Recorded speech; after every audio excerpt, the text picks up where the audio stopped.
मेहंदी का अधूरा वादा। एक छोटे से शहर में नैना नाम की लड़की रहती थी। उसे मेहंदी लगाना बहुत पसंद था। उसकी माँ हमेशा कहती थी, जिस हाथ में प्यार से मेहंदी लगती है उस हाथ की किस्मत भी खिल जाती है। लेकिन एक दिन अचानक उसकी माँ इस दुनिया से चली गई। उसके बाद नैना ने मेहंदी लगाना छोड़ दिया। हर बार कोन हाथ में लेते ही उसे माँ की याद आ जाती थी। कई साल बीत गए। एक दिन एक गरीब छोटी लड़की उसके घर आई और बोली, दीदी, मेरी बहन की शादी है। हमारे पास मेहंदी लगाने के पैसे नहीं हैं। क्या आप लगा देंगी? नैना पहले मना करने लगी, लेकिन फिर उसे अपनी माँ की बात याद आई। उसने पूरी रात जागकर दुल्हन के हाथों पर बेहद सुंदर मेहंदी बनाई। जब मेहंदी का रंग चढ़ा तो दुल्हन खुशी से रो पड़ी और बोली, दीदी, आपने मेरी शादी को यादगार बना दिया। उसी समय एक बुजुर्ग महिला आगे आई और बोली, बेटी, तुम्हारी माँ भी बिल्कुल ऐसे ही मेहंदी लगाती थी। आज ऐसा लगा जैसे वे फिर से लौट आई हों।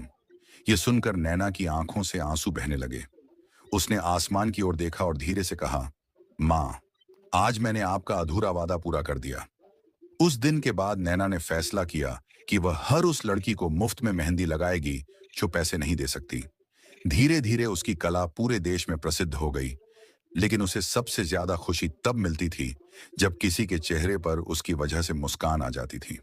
सीख असली कला वही है जो किसी के जीवन में खुशी और उम्मीद भर दे। रहस्यमयी मेहंदी की शुरुआत बहुत समय पहले एक छोटे से गांव में वैदेही नाम की एक लड़की रहती थी। उसे मेहंदी से इतना प्यार था कि वह हर पत्ते, हर फूल और हर बेल में एक नया डिजाइन खोज लेती थी। लोग कहते थे कि उसके हाथों में कोई जादू है। एक दिन गांव के बाहर रहने वाली एक बूढ़ी महिला ने उसे बुलाया। उसके हाथ में मेहंदी के पत्तों से भरी एक छोटी सी टोकरी थी। बूढ़ी महिला मुस्कुराई और बोली, यह साधारण मेहंदी नहीं है।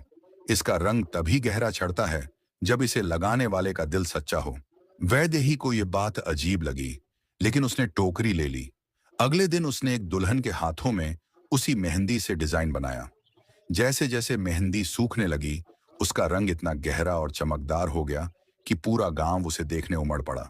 लेकिन उसी रात टोकरी के अंदर से एक पुराना कागज निकला, जिस पर लिखा था, इस मेहंदी का हर रंग एक राज छिपाए बैठा है, लेकिन चौथा डिजाइन कभी मत बनाना। वैदेही ये पढ़कर हैरान रह गई। आखिर उस चौथे डिजाइन में ऐसा क्या था? ये जानने के लिए कहानी का अगला भाग सुनिए। चौथे डिजाइन का रहस्य। पूरी रात वैदेही सो नहीं पाई। उसके मन में बस एक ही सवाल था, आखिर चौथा डिजाइन क्यों नहीं बनाना? अगली सुबह वह उसी बूढ़ी महिला को ढूंढने निकली, लेकिन वह कहीं नहीं मिली।